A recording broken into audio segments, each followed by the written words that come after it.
Moyenne. Moyenne. C'est tout ce qu'on sait dire. Hein. Vegetz. Gut. Voilà. Ah, c'est de l'allemand, Très bien. ça. Non, Vegetz, on le dit non aussi, Vegetz, je crois, Oh, en luxembourgeois. Yes. Bon, bref, on va pas épiloguer là-dessus.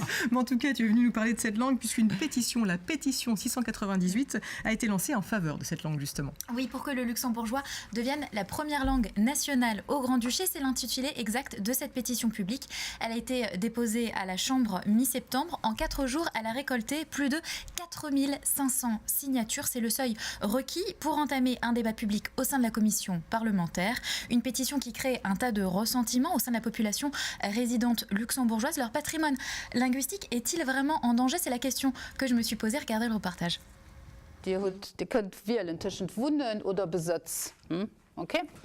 Dans cette salle de cours de Luxembourgville, ils sont une vingtaine d'élèves à vouloir se familiariser avec la langue luxembourgeoise.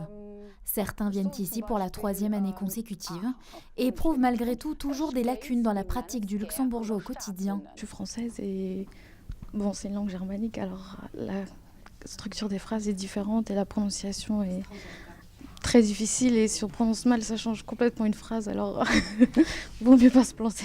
Comme toutes les langues, il faut le pratiquer, sinon c'est inutile de prendre des cours si après on ne le pratique pas. Et ça c'est un peu compliqué parce que quand on essaye de parler en luxembourgeois avec quelqu'un, tout de suite ils répondent en français parce qu'ils comprennent qu'on n'est pas luxembourgeois. Je pense que c'est aussi une marque de respect. On travaille dans leur pays pour ma part depuis plus de 15 ans.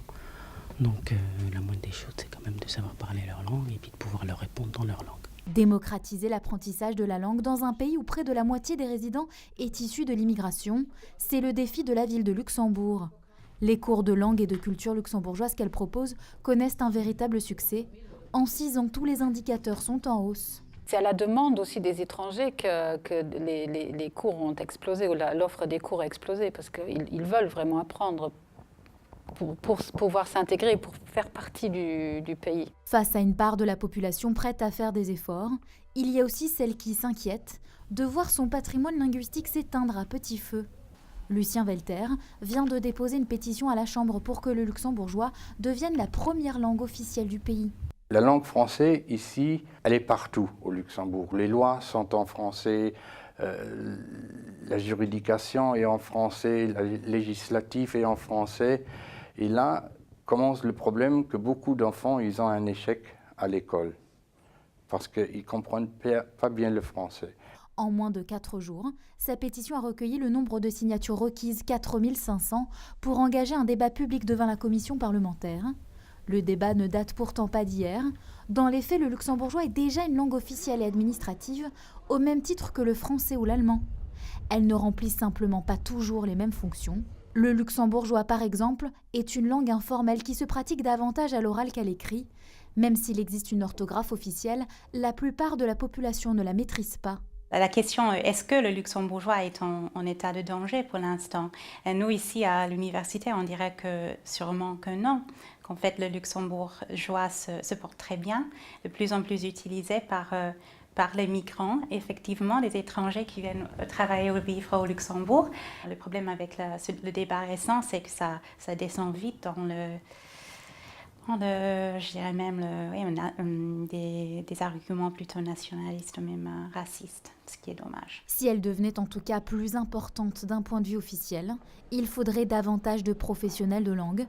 Seulement les formations qui vont dans ce sens sont pour le moment boudées par les étudiants. Faute d'avoir recueilli suffisamment d'inscriptions cette année, le master en langue, culture et médias au Luxembourg a finalement été annulé à l'université. Alors on peut se demander si le luxembourgeois deviendra la première langue officielle du Grand-Duché, mais comme on l'a vu dans le reportage, Kim, finalement c'est déjà un peu le cas. Oui, et pour le savoir, il faut déjà observer de plus près les caractéristiques de la population luxembourgeoise. Au 1er janvier 2015, le Grand-Duché compte 563 000 habitants. S'il s'agit de l'un des pays à la plus petite superficie dans l'Union européenne, après Malte. Petite superficie, mais en revanche, grand métissage, car le luxembourgeois représente 54% de la population résidente, les 46% restants étant issus de l'immigration.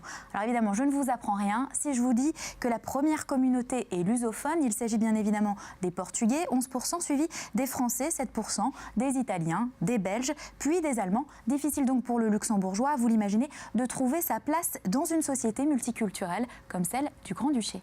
Alors Kim, effectivement, tu parles de grand métissage, mais est-ce que toutes les personnes qui sont issues de l'immigration parlent le luxembourgeois ? Eh bien non, justement, parmi les étrangers, 69% parlent le français, quelle que soit leur nationalité. Ils ne sont finalement que 31% à pratiquer le luxembourgeois. Des efforts, vous l'avez vu dans le reportage, sont quand même réalisés pour apprendre le luxembourgeois. Tenez, si on regarde par exemple les chiffres de la ville de Luxembourg, on se rend compte que tous les indicateurs sont en hausse depuis 6 ans. Entre 2008 et 2009, ils étaient 704 apprenants. Les frontaliers représentaient 4% des élèves. Entre 2015 et 2016, ils étaient 846 apprenants, parmi lesquels 11% de frontaliers. Enfin, il faut savoir que le luxembourgeois, c'est une langue informelle, c'est-à-dire qu'on la parle beaucoup, mais on l'écrit peu. Et finalement, le problème se pose dès la scolarisation. C'est exact, Arnaud. À l'école, on apprend d'abord l'allemand et puis le français. Le luxembourgeois, lui, a eu une longue tradition de langue parlée, mais peu de personnes, finalement, maîtrisent son écriture, ce qui n'empêche pas la langue d'être de plus en plus présente dans les publicités ou sur les réseaux sociaux. Ça montre finalement les efforts pour standardiser un petit peu le luxembourgeois. Merci beaucoup, Kim. Je ne sais pas comment lui dire au revoir en luxembourgeois. On lui dit comment au revoir en luxembourgeois ? Adi. Adi, ah oui, effectivement. Adi. Oh bah c'est facile.